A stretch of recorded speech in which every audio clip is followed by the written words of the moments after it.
I'm Ajay Shah, the CEO at Cytovale.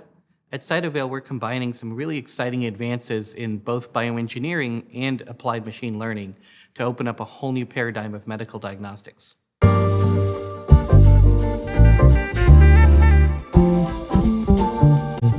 What we fundamentally do is, we look at um, white blood cells and cancer cells and other cell types to look at their mechanical properties. And so we actually squeeze tens of thousands of cells from a single patient sample in just a few seconds.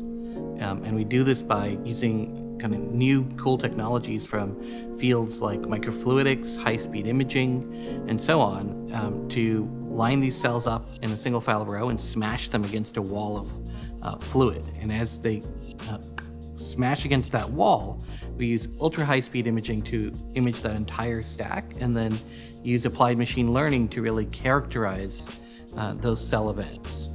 By doing this, we're able to very rapidly diagnose new diseases. We're initially focused on early sepsis detection. Sepsis is when your immune system has a friendly fire response to infection, and it's a devastating kind of unmet medical need. Sepsis consumes over $20 billion in U.S. healthcare spending each year.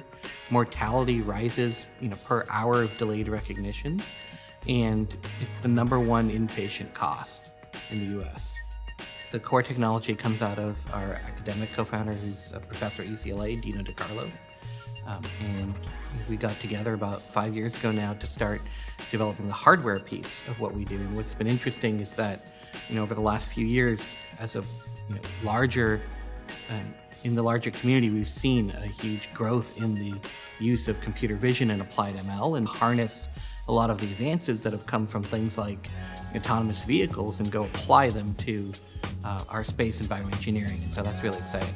The studio has really helped us launch those efforts and upskill our overall team so that we're able to actually move and do a lot of our neural network training on the cloud. And so that was able to allow us to significantly reduce our cycle time as we were developing new image analysis algorithms. Currently, we're in a really exciting place as a company. We recently wrapped up a 500 patients clinical study, and we spent the last year or so really digging into that data, analyzing it, and making use of a lot of the applied ML tools. We're excited to be reporting out those first results in the coming few months to the clinical community as we prepare to run a multi-center study for FDA approval in the first part of next year.